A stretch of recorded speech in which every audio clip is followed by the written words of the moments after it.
नमस्कार, स्वागत है आप सभी का टीसीएस पाठशाला यूट्यूब चैनल पे। हम लोग पॉलिटी की सीरीज को कंटिन्यू किए हैं और लेक्चर 1 हम लोगों ने प्लेलिस्ट में पढ़ लिया है और आज का कहानी जो है वो लेक्चर 2 है, जहां पे हम लोग संविधान के बारे में डिस्कस कर रहे हैं। आपने लेक्चर 1 को सराहा, उसके लिए बहुत बहुत धन्यवाद। और अब हम लोग इसी तरीके से लेक्चर को कंटिन्यू करेंगे। लेक्चर 2 आज की कहानी जो है वो कल की जो लास्ट वीडियो थी उसी से कंटिन्यूटी में है।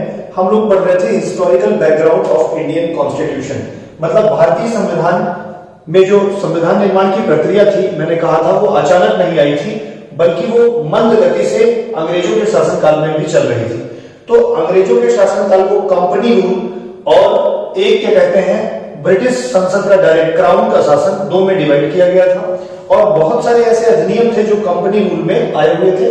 हमें आज उन्हीं में से एक अधिनियम रेगुलेटिंग एक्ट की चर्चा हम लोग करने जा रहे हैं। तो ऐसे जितने भी अधिनियम हैं हम क्लासेस में ऐसे डिस्कस करते रहेंगे। तो रेगुलेटिंग एक्ट 1773, जिसे आप रेगुलेटिंग एक्ट 1773 भी कहते हैं। रेगुलेटिंग एक्ट, एक चीज मैंने आपको पहले ही क्लेरिफाई कर दिया है कि हम लोग किसके बारे में पढ़ रहे हैं, कंपनी रूल के बारे में पढ़ रहे हैं, जो कब से कब तक है, 1773 से 1858 तक। मैंने कहा था 1757 की क्रांति के बाद क्राउन का शासन भारत में होता है। उसके बाद हम लोग क्राउन के जो भी एक्ट आए थे, भारत शासन अधिनियम, उस पर चर्चा हम लोग करेंगे। ये जो कंपनी एक्ट, कंपनी ने जो एक्ट भेजा है रेगुलेटिंग एक्ट, इसकी छोटी सी कहानी ऐसे बैकग्राउंड में समझिए कि 1608 ईस्वी से भारत में जो कंपनी का शासन स्टार्ट होता है, कंपनी अपनी फैक्ट्री लगाती है और धीरे धीरे वो कंपनी जो व्यापार करने की दृष्टि से भारत में आई थी और वो धीरे धीरे प्रशासन की तरफ बढ़ने लगती है। और मैंने आपसे कहा था कि 1757 का एक प्लासी का युद्ध, जो कि निर्णायक युद्ध नहीं रहा, लेकिन कम से कम इस बात को तो जरूर सिद्ध करता है कि भारत में फूट डाल के या किसी भी तरीके से मैनेज करके एक समय प्रशासक बना जा सकता है। और 1764 का जो बक्सर का युद्ध होता है वह एक निर्णायक युद्ध होता है, जब अंग्रेजी व्यवस्था जो ईस्ट इंडिया कंपनी आती है वो व्यापार से पूरी तरह कहां कन्वर्ट हो जाती है, वह कन्वर्ट होकर के एडमिनिस्ट्रेशन की तरफ जाती है, प्रशासन की तरफ जाती है।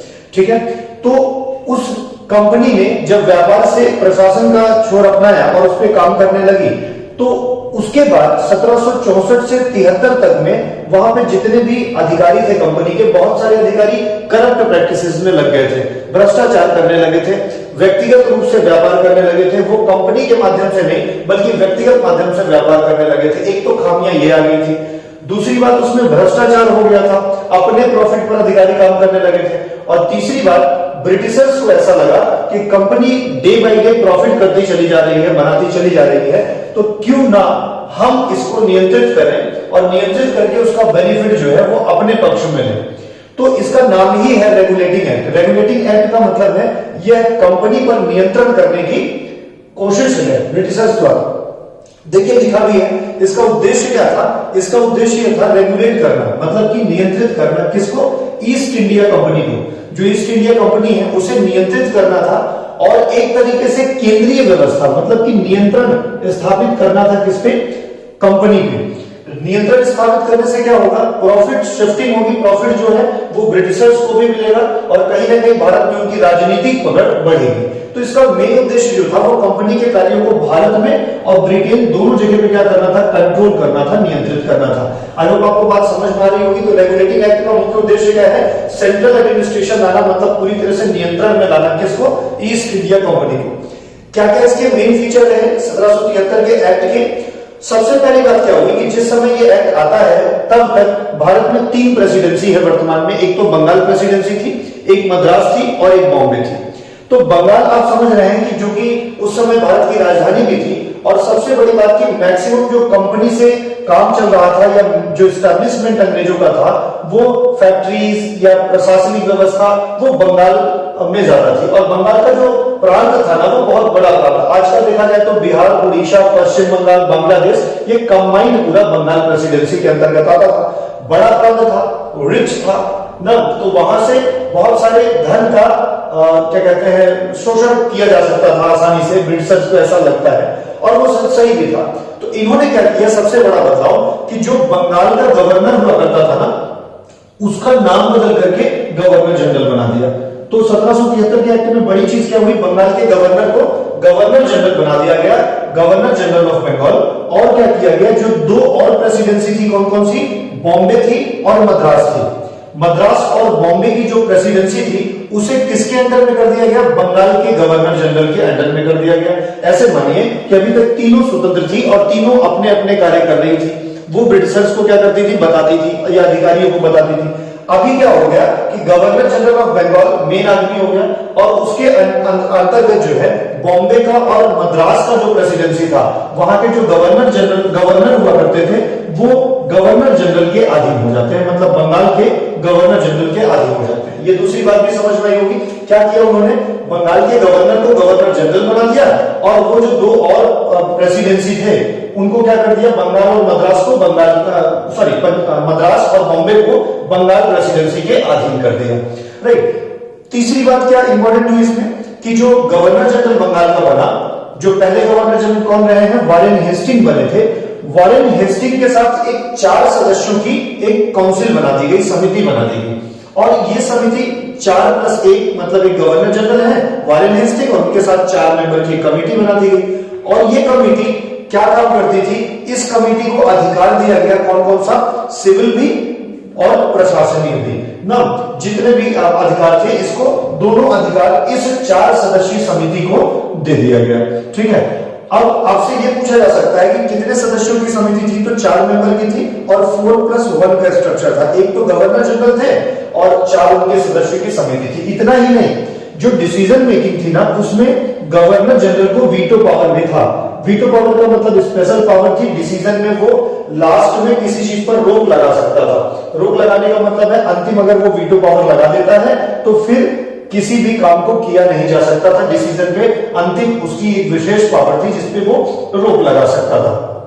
तो इस तरीके से दूसरा चेंज भी देखा, एक तो गवर्नर को गवर्नर जनरल बनाया और दूसरा उस पर 4 मेंबर की एक समिति भी दे दी निर्णय करने के लिए और उस समिति को सिविल और प्रशासनिक दोनों अधिकार जो है वो दे दिए गए। इसके साथ साथ मैंने कहा था जो खामियां आई थी वो कैसी, प्राइवेट ट्रेड हो रहे थे ना, निजी व्यापार हो रहे थे, अधिकारी जो है वो निजी व्यापार से लाभ कमा रहे थे, उस निजी व्यापार पर पूरी तरह से प्रतिबंध लगा दिया गया। प्रश्न पूछा जाता है कि कौन सा रेगुलेटिंग एक्ट है जो निजी व्यापार पर अधिकारियों के प्रतिबंध लगाता है, वो 1773 का रेगुलेटिंग एक्ट है जो प्राइवेट व्यवसाय पे, प्राइवेट व्यापार पर प्रतिबंध लगा देता है। और क्या हुआ, 1773 के एक्ट के अंतर्गत 1774 में एक सुप्रीम कोर्ट की स्थापना होती है, कहां पे, कलकत्ता में। ठीक है ना, तो कलकत्ता में एक सर्वोच्च न्यायालय की स्थापना होती है 1774 में। बहुत बार एग्जाम में क्वेश्चन बना है एस्टैब्लिश कब हुआ, 1774 में, लेकिन किस अधिनियम के तहत हुआ, तो 1773 के रेगुलेटिंग एक्ट के तहत हुआ था। ये जो सर्वोच्च न्यायालय की स्थापना की गई थी इसमें एक चीफ जस्टिस थे, एक मुख्य न्यायाधीश थे और 3 अन्य न्यायाधीश थे। 3 अन्य न्यायाधीश में चेम्बर्स, लेमेस्टर और हाइड। चेम्बर्स, लेमेस्टर और हाइड 3 व्यक्ति हैं जो इसके अन्य न्यायाधीश थे। नाम नहीं पूछेगा बट आपको ये जरूर याद रखना है कि एक चीफ जस्टिस प्लस 3 का स्ट्रक्चर था। और ये जो चीफ जस्टिस थे वो कौन थे, एलिजा एम्फे थे, जिनका कार्यकाल कहां से कहां तक रहा है, 1774 से लेकर के 1783 तक रहा है। इसके बाद एक इंपॉर्टेंट बात याद रखिएगा, आपसे अगर क्वेश्चन पूछा जाता है कि किस रेगुलेटिंग एक्ट द्वारा जो है वो अध्यादेश जारी करने का अधिकार दिया गया, तो वो कौन सा रेगुलेटिंग एक्ट है, 1773 का जो रेगुलेटिंग एक्ट है उसमें अध्यादेश जारी करने की शक्ति भी दी गई। आपसे एक प्रश्न और पूछा जाता है कि ये जो गवर्नर जनरल था वो किसके अंडर में काम करता था, तो वो रिपोर्ट किसको करता था, बोर्ड ऑफ डायरेक्टर्स को, जो कि ब्रिटेन में, इंग्लैंड में बैठते थे, उनको बोर्ड ऑफ डायरेक्टर्स को वो क्या करते थे, यहाँ की सारी रिकमेंडेशन बोर्ड ऑफ डायरेक्टर्स को दिया जाता था।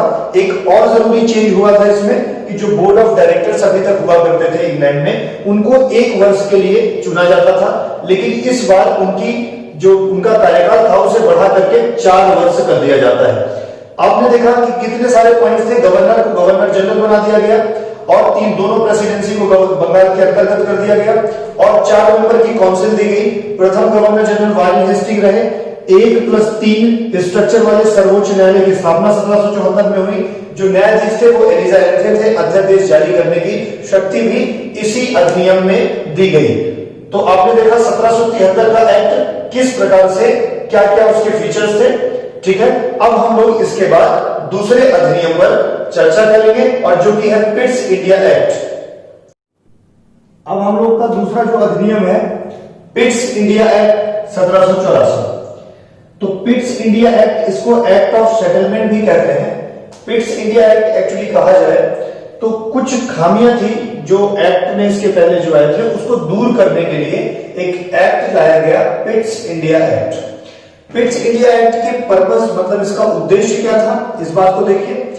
मेन प्रॉब्लम क्या थी ना, अभी तक ये डिमार्केशन नहीं था कि कौन मामला कौन देखेगा। इसका मतलब है कि कंपनी कहां तक उसका हस्तक्षेप रहेगा और कहां से अंग्रेजी व्यवस्था जो है, मतलब वहां का साम्राज्य जो है वो कंट्रोल करेगा, नियंत्रण करेगा। तो इस चीज को बहुत व्यवस्थित करने के लिए पिट्स इंडिया एक्ट का उद्देश्य था कि पॉलिटिकल और एडमिनिस्ट्रेटिव, मतलब राजनीतिक और व्यापारिक जो गतिविधियां थी, देखिए कंपनी का काम व्यापार करना था, बाद में वो राजनीतिक गतिविधियों में लगी, तो नियंत्रण करके ये क्लियर करना था कि कौन पॉलिटिकल देखेगा और कौन एडमिनिस्ट्रेटिव देखेगा। तो यहां कहा भी गया है कि कंपनी के राजनीतिक एवं व्यापारिक क्रियाकलापों को अलग अलग कर दिया गया। ठीक है, किस एक्ट के द्वारा कर दिया गया? पिट्स इंडिया एक्ट 1784 के द्वारा किया गया। अब कैसे अलग किया गया, देखिए व्यापारिक जो अधिकार थे, जो कॉमर्शियल थे, वो कोर्ट ऑफ डायरेक्टर्स के पास ही रहा। कोर्ट ऑफ डायरेक्टर्स पहले होते थे और जिसकी संख्या घटा करके 1773 में पहले कुल 24 थी, जिसका 1/4 कर दिया गया था। ठीक है, संख्या को घटा करके, बट एक नई व्यवस्था को शुरू किया गया और उस व्यवस्था का नाम रहा कौन सा? Board of control. तो मैंने कहा कि जो कोर्ट ऑफ डायरेक्टर्स हुआ करते थे, जो पहले भी थे, उनके पास व्यापारिक शक्तियां थी, व्यापारिक नियंत्रण उनके पास था, लेकिन जो है प्रशासनिक निकाय को नियंत्रित करने के लिए 6 सदस्यों की एक नई समिति बना दी गई, जिसका नाम है बोर्ड ऑफ कंट्रोल या नियंत्रक मंडल। दोनों में ध्यान रखने वाली बात यह है कि ये जो कोर्ट ऑफ डायरेक्टर्स हुआ करते थे, जो पहले भी थे, ये कंपनी के नियंत्रण, इस पर किसका नियंत्रण हुआ करता था? कंपनी के जो शेयर होल्डर्स थे उनका नियंत्रण हुआ करता था। मतलब कोर्ट ऑफ डायरेक्टर्स किसकी बात मानते थे? कंपनी की बात मानते थे, उन्हीं के कंट्रोल में थे। लेकिन ये जो बोर्ड ऑफ कंट्रोल एक नई व्यवस्था बनाई गई, ये किसके नियंत्रण में था? ये सम्राट के, ब्रिटिश के सम्राट के नियंत्रण में था। और ये क्या करता था? प्रशासनिक चीजों पर ध्यान देता था। ठीक है, तो एक तरीके से डिमार्केट क्या किया गया? राजनीतिक और प्रशासनिक चीजों को अलग अलग किस एक्ट के द्वारा किया गया? Pitt's India act. क्योंकि दो कंट्रोल बंगाल में आ गए, तो इसीलिए इसे कहा गया कि डुअल गवर्नमेंट इन बंगाल, मतलब दोहरी व्यवस्था। ठीक है, द्वैत शासन बंगाल का बात कर रहा हूं। देखिए बाद में जो डायरेक्टिव आती है वो 1919 में आएगी, जिसकी चर्चा बाद में करेंगे। लेकिन अभी जो है, अगर बंगाल में जो द्वितीय सरकार की व्यवस्था हुई, द्वैत शासन हुआ, वो किस एक्ट के द्वारा होता है? पिट्स इंडिया एक्ट के द्वारा होता है। कैसे द्वैत शासन कैसा हुआ? कॉमर्शियल कोई और देखेगा और प्रशासनिक कोई और देखेगा। अब इसके बाद इंपॉर्टेंट बात जो है इस एक्ट की, वो ये है कि जो क्या कहते हैं, ब्रिटिश सरकार है ना, जब अब डिमार्केट कर दी तो पूरी तरह से कंपनी के मामलों पर नियंत्रण किसका स्थापित हो गया? कंपनी के मामलों पर नियंत्रण पूरी तरह से ब्रिटिश सरकार का नियंत्रण स्थापित हो जाता है। तो इसीलिए यह भी प्रश्न पूछा गया है कि किस अधिनियम द्वारा ब्रिटिश का पूरा नियंत्रण स्थापित होता है कंपनी पर? तो वो अधिनियम कौन सा है? 1784 का पिट्स इंडिया एक्ट। ठीक है, और क्या किया गया? जो आपने पढ़ा था ना 1773 रेगुलेटिंग एक्ट में, गवर्नर जनरल को 4 सदस्यों की एक काउंसिल दी गई थी, उसकी संख्या घटा दी जाती है और 4 से कितनी कर दी जाती है? 3 कर दी जाती है। ठीक है ना, तो ये 3 इंपॉर्टेंट बातें थी आपको जो याद रखनी थी। क्या उद्देश्य था? राजनीतिक और पॉलिटिकल, मतलब राजनीतिक और प्रशासनिक गतिविधियों को अलग अलग कर दिया गया, और जो है पूरी तरह से नियंत्रण कंपनी पर हो गया इस एक्ट के द्वारा। और जो सदस्य की संख्या थी परिषद की, वो 4 से घटा करके कितनी कर दी गई? 3 कर दी गई। अब जरा से यहां पे देखिए, ये जो 2 बॉडी बनाई गई थी, कॉमर्शियल कोर्ट ऑफ डायरेक्टर जो पहले होते थे, और बोर्ड ऑफ डायरेक्टर जो नई व्यवस्था बनी थी, नया समूह बना था, जिसके कुल 6 सदस्य उसमें थे, इनको ना कोई परमिशन नहीं थी देसी राजाओं से युद्ध करने की। अगर किसी भी प्रकार के युद्ध में भाग लेना है तो जरूरी था कि एम्परर से परमिशन लेनी चाहिए थी। क्यों? क्योंकि ये किसके कंट्रोल में थे? सम्राट के कंट्रोल में थे। इसलिए अगर बोर्ड ऑफ कंट्रोल कोई भी युद्ध जैसा मामला या विवाद जैसे मामले को अंजाम देना चाहता है तो किसके परमिशन के बिना नहीं दे सकता था? बिना सम्राट की अनुमति के नहीं दे सकता था। तो इस तरीके से पिट्स इंडिया एक्ट की जितनी जरूरी बातें थी आपने देख ली। इसके बाद का जो अधिनियम है उस अधिनियम को कहते हैं चार्टर एक्ट 1813, मतलब चार्टर अधिनियम 1813। तीन बहुत ही इंपॉर्टेंट पॉइंट है जो एग्जाम्स में पूछे जाते हैं, इनको देख लीजिए। एक तरीके से ब्रिटिश गवर्नमेंट ना is trying to have control over East India Company and administrative reform, मतलब जितना भी एडमिनिस्ट्रेटिव प्रशासनिक चीजें हैं ना उसको पूरी तरह से नियंत्रण में करना चाहती है। आगे चल के ना वो जो ये अधिकार दे रखी है कंपनी को कॉमर्शियल, उसको भी समाप्त ही कर देगी। अभी देखिए यहाँ पे कुछ चीजें हो ही नहीं है। सबसे पहली बात कि जब कभी अभी तक ईस्ट इंडिया कंपनी को एकाधिकार था, भारत में व्यापार करने का अधिकार केवल एक कंपनी कर सकती थी भारत में व्यापार, और वो थी यूरोप की मतलब ब्रिटेन की ईस्ट इंडिया कंपनी। लेकिन अब 1813 का जो अधिनियम आता है वहां पे सम्राट द्वारा मतलब ब्रिटिश की संसद द्वारा, ब्रिटिश के सम्राट द्वारा, अंग्रेजों द्वारा एक प्रावधान लाया जाता है कि जो व्यापारिक एकाधिकार है ना, मोनोपोली है किस पे, ट्रेड पे, तो ट्रेड पे जो मोनोपोली केवल ईस्ट इंडिया कंपनी की है, उन्होंने कहा ये खत्म कर दिया जाएगा। तो भारत में किस अधिनियम द्वारा व्यापारिक एकाधिकार को समाप्त किया जाता है, तो वो अधिनियम है 1813। दूसरा प्रश्न आपसे पूछा जाता है कि जो व्यापारिक एकाधिकार खत्म हुआ ना ईस्ट इंडिया कंपनी का, इसका मतलब यह था कि भारत में यूरोप की मतलब ब्रिटेन की और भी कंपनियां आ सकती थी और व्यापार कर सकती थी। बट एक अपवाद है कि चाय का व्यापार और चीन देश से व्यापार अभी भी एकाधिकार में ही था, मतलब केवल ब्रिटिश की जो ईस्ट इंडिया कंपनी थी वही चाय का व्यापार कर सकती थी और वही चाइना से व्यापार कर सकती थी। चाय और चाइना से व्यापार को छोड़ करके बाकी जो व्यापार का एकाधिकार था उसे 1813 अधिनियम के द्वारा समाप्त कर दिया जाता है। ये कई बार प्रश्न पूछा जा चुका है। एक और इंपॉर्टेंट बात होती है, धर्म के प्रचार के लिए अंग्रेजों द्वारा ईसाई जो मिशनरीज हैं, मतलब क्रिश्चियन जो मिशनरीज हैं, उनको भारत में धर्म प्रचार की अनुमति मिल जाती है। तो आपसे यह भी पूछा जाता है कि किस अधिनियम द्वारा ईसाई मिशनरीज को जो उनके समूह होते हैं वो भारत में आकर के धर्म प्रचार की अनुमति कौन देता है, ये क्या कहते हैं 1813 का चार्टर अधिनियम देता है। एक और बड़ी इंपॉर्टेंट बात हुई थी 1813 में, और वो क्या थी, भारत में शिक्षा के लिए 1 लाख रुपए के खर्च का परमिशन हुआ था कि अब आगे चल के 1833 का जो अधिनियम होगा वहां पे ये लागू होगा, लेकिन 1813 में ये प्रावधान किया गया कि भारत में शिक्षा पर कितने खर्चे किए जाने चाहिए, मतलब किया जा सकता है, दैट इज 1 लाख रुपए। ठीक है, तो जल्दी से इसको रिवाइज कर लेते हैं कि जो पिट्स इंडिया एक्ट था, एक्ट ऑफ सेटलमेंट कहते हैं। राजनीतिक और व्यवसायिक चीजों को अलग अलग कर दिया गया, प्रशासनिक और राजनीतिक को अलग कर दिया गया।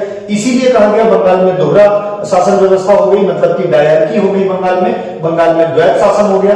कौन सी 2 बॉडी थी, एक तो कंपनी की कोर्ट ऑफ डायरेक्टर्स जो पहले से थी, उसके लिए प्रशासनिक निकाय के रूप में एक नई संस्था कोर्ट बोर्ड ऑफ कंट्रोल जिसे नियंत्रक मंडल कहते हैं 6 सदस्यों की स्थापना के लिए। ये जो नियंत्रक मंडल है वो सम्राट के अधीन होता था, और ये जो कोर्ट ऑफ डायरेक्टर्स होता था ये किसके अंतर्गत होता था, कंपनी के अधीन हुआ करता था। ठीक है, और ये जो नियंत्रण मंडल थे, मतलब नई संस्था बनी थी बोर्ड ऑफ कंट्रोल, ये एम्परर के अधीन हुआ करते थे, आप ध्यान रखिएगा। ठीक है ना। इसके अलावा आप एक चीज और ध्यान रखिएगा कि चार्टर अधिनियम जो 1813, हाँ ये भी एक पॉइंट है कि परिषद की संख्या को 4 से 3 कर दिया गया, मतलब 3 चीज, शासन को अलग कर दिया गया और क्या कहते हैं पूरी तरह से कंट्रोल स्थापित हो गया और संख्या घटा करके 3 कर दी गई। चार्टर अधिनियम 1813 क्या कहता है, ईसाई मिशनरियों को परमिशन देता है भारत में आने की। दूसरी बात, एकाधिकार व्यापार का समाप्त होता है चाय और चाइना से व्यापार को छोड़ करके। और भारत में शिक्षा पर कितना खर्च करने की बात हुई, तो भारत में शिक्षा पर 1 लाख रुपए खर्च करने का प्रावधान 1813 के अधिनियम में आता है। ठीक है, एक बात और ध्यान रखिएगा, ये जो बोर्ड ऑफ कंट्रोल नई संस्था बनी थी, इसका अध्यक्ष कौन बनता है, आपसे अगर प्रश्न पूछ ले तो ब्रिटिश संसद का कोई एक सदस्य ना, ब्रिटिश संसद का जो एक सदस्य होगा उन्हीं में से कोई एक बोर्ड ऑफ कंट्रोल का अध्यक्ष बनेगा। तो आई होप आपको ये तीनों एक्ट समझ में आए होंगे, रेगुलेटिंग एक्ट 1773, 1784 और चार्टर अधिनियम 1813। ठीक है, आप इसे अपनी कॉपी में सीरीज वाइज नोट्स बनाते चलिए, हम लोग लगातार ऐसे सीरीज वीडियोस ले आते रहेंगे और आपका पूरा पॉलिटी इस जगह पर पूरे फैक्ट के साथ, ठीक है, खत्म किया जाएगा। अच्छी अंडरस्टैंडिंग आपकी बनेगी और आपको इसके बाद किसी भी बुक को पढ़ने की कोई जरूरत नहीं पड़ेगी। आने वाली जितनी भी परीक्षाएं हैं वो आप संविधान में तो आपकी समस्या कभी बनेगी नहीं। अगर आपको ये वीडियो अच्छा लग रहा है तो आप इस वीडियो को अपने दोस्तों तक भी शेयर करें। हम आपसे इतना ही मांगते हैं कि आप केवल इसे शेयर करें, लोगों तक पहुंचाएं जो जरूरतमंद लोग हैं। और अगर आपको ये सीरीज हम लोग की अच्छी लग रही है, हम लोग का प्रयास अच्छा लग रहा है, तो जरूर कमेंट करें और बताएं कि इससे उत्साहवर्धन होता रहता है और हम लोग लगातार आपके लिए काम करते रहते हैं। ठीक है, मिलते हैं अगली सीरीज में। थैंक यू, धन्यवाद।